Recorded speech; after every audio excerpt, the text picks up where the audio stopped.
Oke, untuk materi kali ini kita akan membicarakan mengenai understanding the text untuk meeting 6 dan 7.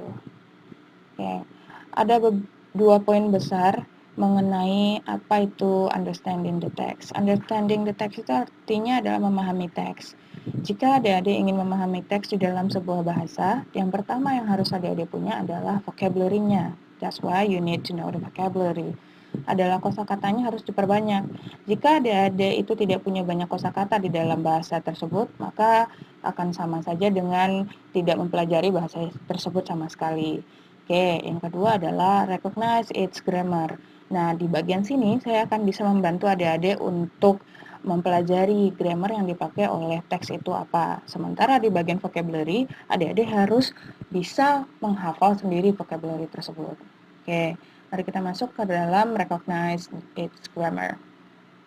Sebenarnya kenapa kita perlu merecognize its grammar? Karena ada 3 poin di sana. Pertama, grammar reflects time. Di dalam bahasa Inggris, grammar itu pada umumnya merefleksikan waktu atau menggambarkan waktu. Makanya grammar itu sangat diperlukan. Yang kedua, grammar itu classify the details of event. Jadi menjelaskan detail-detail atau perincian apa yang terjadi sebenarnya di dalam kejadian tersebut. Seperti who does the action, where and when it happened. Oke, dan yang terakhir adalah grammar itu show you which one is fact, opinion, statement, story, or history, or allegation, dan yang lain-lainnya. Oke, untuk pemahaman minggu lalu kita sudah mempelajari mengenai poin kedua.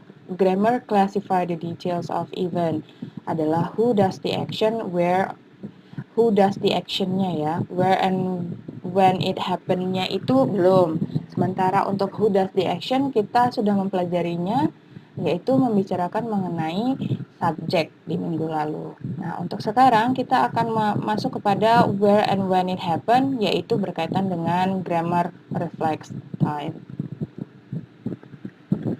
Oke, grammar reflects time seperti yang saya sudah bilang tadi barusan bahwa grammar itu menggambarkan waktu. Salah satunya dengan menggambarkan waktu adalah if it use verb one, jika dia menggunakan verb one, it will be in present time seperti yang saya sudah pernah bahas ya. If it uses verb two, then it is past time. Dan ini yang baru, if it uses will dan verb one, it is future karena will menggambarkan future atau masa depan. Jadi, walaupun tanpa the word explaining time yang menjelaskan waktu, we can understand the time. Jadi kita bisa mengetahui, oh ini waktunya kapan, apakah di masa present time, atau past time, atau future time, karena we see the verb in the sentences. Karena kita tahu ada, oh verb ini loh di dalam sentence ini, di dalam kalimat ini, apakah itu verb 1, verb 2, atau will plus verb 1. Nah, sebelumnya kita akan membahas dulu mengenai verb versus to be. Kenapa saya membahas mengenai ini? Karena di dalam kalimat bahasa Inggris itu ada dua. Kita bisa menggunakan verb atau kata kerja versus to be.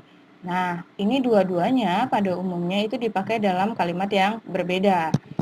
Nah, verb itu apa sebenarnya? Verb itu kegiatan yang dilakukan oleh seseorang atau sesuatu. Kegiatan atau pekerjaan yang dilakukan orang atau sesuatu atau kegiatan. Contohnya di dalam bahasa Indonesia, Islam berkembang pesat. Nah, subjeknya apa? Subjeknya Islam. Nah, kegiatan yang dilakukan oleh Islam itu sendiri apa? Berkembang.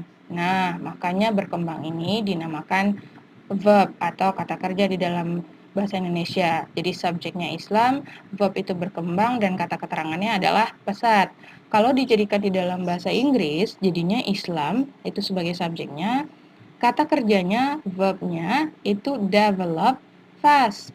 Subjeknya itu Islam, verbnya itu develop, complementnya itu fast atau kata keterangannya itu fast. Sorry, saya lupa menambahkan kata F-nya di sini. Jadi harusnya adalah Islam develops fast.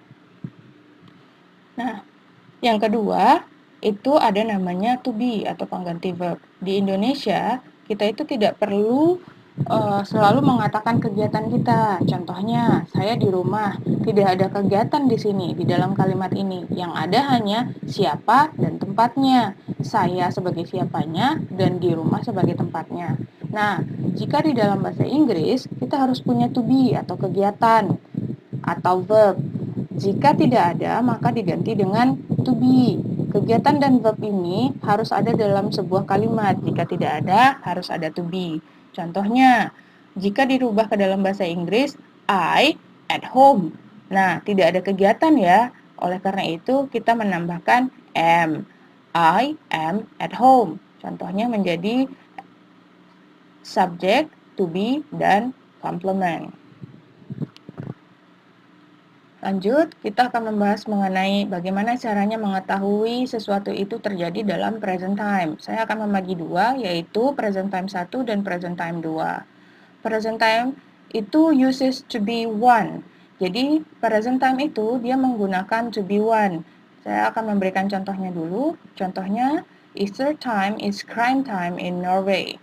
Nah, contoh yang kedua adalah two rivers are in the city of Mesopotamia. Bagaimana kita tahu kalau ini terjadi di masa sekarang? Nah, kita perlu temukan dulu subjeknya, find its subject.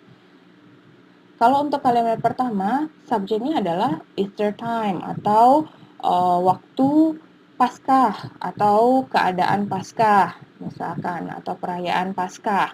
Nah, apa ada verbnya? Apa ada kegiatannya? Tidak, yang kita lihat di sini adalah is atau to be. Nah, is ini dari mana tahu dia to be? Karena di dalam present time, to be itu ada 3. Am itu untuk subjek I, is itu untuk subjek 1. Maksud subjek 1 di sini adalah contohnya. Di sini Easter time-nya itu ada berapa? Ada 1. Nah, jika misalkan to reverse, berarti reverse-nya ada berapa? Ada 2. Nah, maksudnya di sini subjek 1 adalah subjeknya itu hanya ada 1, sementara to reverse itu subjeknya ada 2. Nah, ketika subjeknya ada 1, makanya dipakai kata is atau to be is untuk subjek tersebut. Dan are itu adalah subjek lebih dari 1. Maksud saya seperti tadi, kata to reverse ini, subjeknya lebih dari 1, ada 2, makanya kita menggunakan are.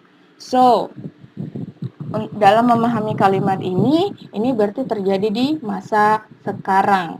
Nah, jika ada sebuah kalimat yang saya sebutkan seperti ini, crime time was famous in Norway in Easter Day. Nah, apa yang terjadi perubahan di sini? Itu adalah kalimatnya diganti to be-nya dengan kata was. Jadi, apakah itu salah? Ya, itu salah karena to be kalimat di atas bukan termasuk dari to be present. Coba lihat di sini, to be present itu adalah am, is, dan are. Sementara was itu tidak termasuk di dalamnya. Nah, sementara crime time itu terkenalnya di present, sesuai dengan kalimat yang di atas, kalimat contohnya. Easter time is crime time in Norway.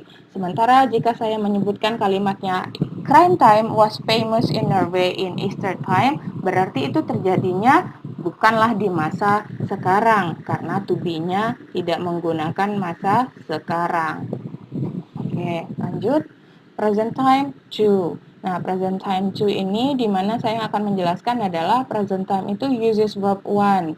Maksudnya di sini adalah setiap kali ada sesuatu kegiatan yang ingin kita ceritakan kepada seseorang dalam menggunakan waktunya adalah present time, maka kita harus menggunakan verb 1. Nah, salah satu contoh kalimatnya adalah Kaddish signifies a Jewish prayer. Yang kedua, people escape into the mountain cabin. Apakah ini di present time? Kalau misalkan memang iya, how do you know? Nah, seperti yang saya bilang sebelumnya, find its subject first. Nah, subjeknya adalah Kaddish. Nah, itu berapa subjeknya? 1 atau banyak? Nah, jika subjeknya 1, berarti ada verbnya tidak? Ada, verbnya itu signifies, datangnya dari kata signify. Nah, saya sudah bilang tadi, kalau misalkan Kaddish itu subjeknya 1. Kenapa jika subjek satu itu berbeda, karena peraturannya di dalam present, jika subjek satu, maka verb satunya berakhiran s atau is. Makanya kata signify itu menjadi kata signifies karena subjeknya satu. Dan di dalam present, jika subjeknya banyak, maka verbnya tetap. Contohnya, people escape into the mountain cabin. Nah, ketika kita melihat escape ini tanpa s, berarti subjeknya itu lebih dari satu. Oke, mari kita lihat contoh selanjutnya. Jika kita mengatakan a Jewish prayer signifies Kaddish, itu akan menjadi salah karena Kaddish lah yang subjeknya. Nah, jadi harusnya Kaddish lah yang signifies a Jewish prayer, bukan sebaliknya. Jadi kita harus tahu subjeknya yang mana dan objeknya yang mana dulu. Dan kita cocokkan dengan kalimat yang asli. Oke, untuk past time, saya juga akan membaginya menjadi dua. Past time uses to be two. Jadi ada to be one dan to be two. To be one itu tadi adalah am, is, are. Sementara to be two ini akan berbeda. To be two itu akan dipakai untuk masa lampau. Mari kita lihat contohnya dulu. Babylonia was a city-state in Mesopotamia. Dan yang kedua adalah Babylonians were famous for their civilization. Nah, bagaimana kita tahu kalau ini di masa lalu? Nah, tetap harus yang pertama dicari subjeknya, Babylonia. Apa ada verbnya? Tidak ada ya, karena kita menggunakan to be. Nah, bagaimana caranya supaya kita tahu kalau to be itu di dalam past time? Di dalam past time, to be itu ada dua, was. Yang pertama, untuk subjek I dan subjek satu. Jadi was itu dipakai untuk dua subjek. Yang pertama adalah subjek I, yang kedua adalah subjeknya yang satu atau tunggal. Nah, bagaimana dengan were? Were itu dipakai untuk subjek yang lebih dari satu. Mari kita lihat contohnya. Babylonia. Babylonia itu hanya satu, tidak lebih dari satu. Maka dia menggunakan kata was. Sementara the Babylonians. Babylonians itu ada akhiran s-nya. Di dalam bahasa Inggris, jika sebuah noun atau kata benda diakhiri s itu berarti banyak. Berarti artinya adalah orang-orang Babilonia.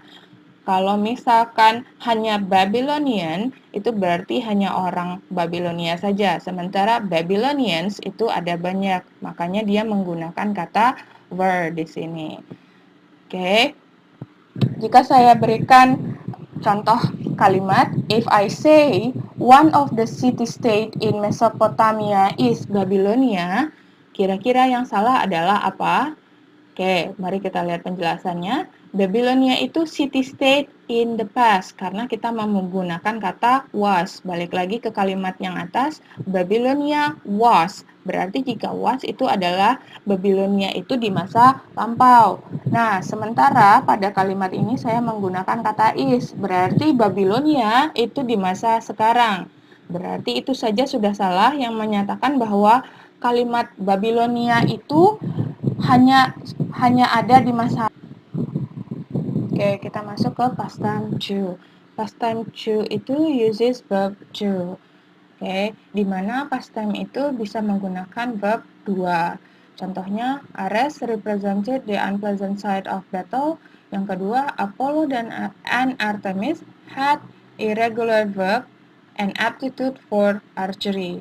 Oke, di dalam past time tersebut, subjek satu atau banyak itu sama-sama menggunakan verb dua, tidak ada bedanya. Sementara di present time, subjek satu atau banyak itu menggunakan verb satu yang berbeda. Oke. Di past time, verb 2 terbagi menjadi regular verb yang berakhiran ed. Contohnya regular verb yang berakhiran ed adalah represented. Dia itu berakhiran ed, berarti dia verb 2 dari kata represent jika dia itu dirubah menjadi verb 1. Oke.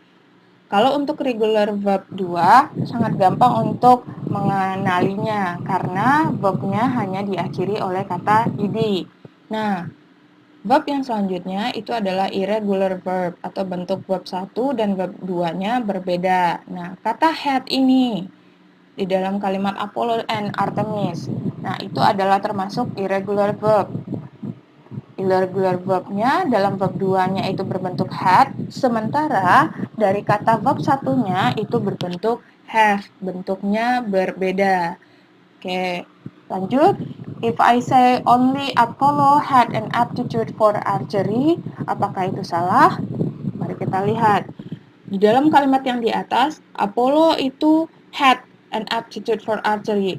Tapi di dalam kalimat di bawah dikatakan hanya Apollo saja, only Apollo. Sementara di atas itu adalah Apollo and Artemis. Jadi, aptitude for archery itu tidak dipunyai hanya oleh Apollo saja, tapi juga Artemis. Makanya kalimat yang saya sebutkan salah. Oke, lanjut.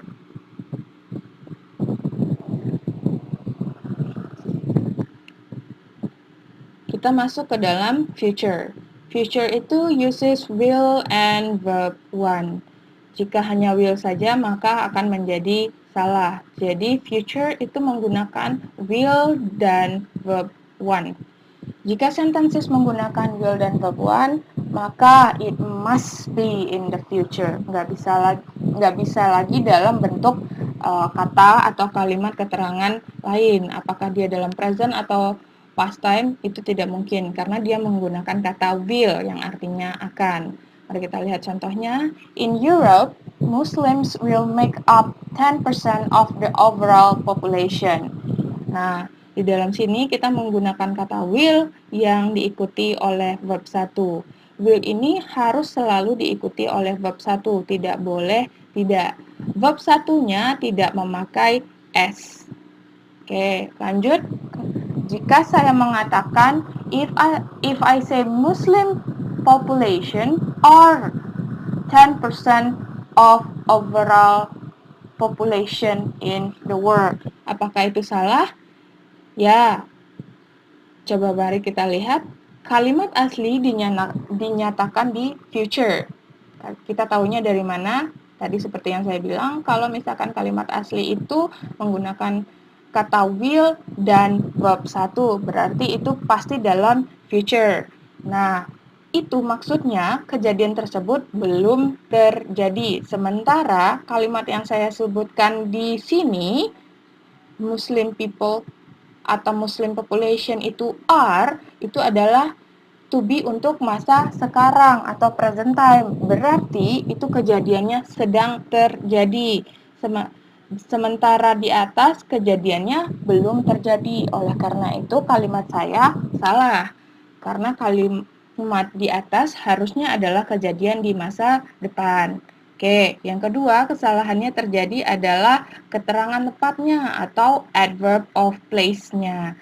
Di atas, di kalimat asli itu adalah Europe, bukan in the world. Secara adverb of place juga salah.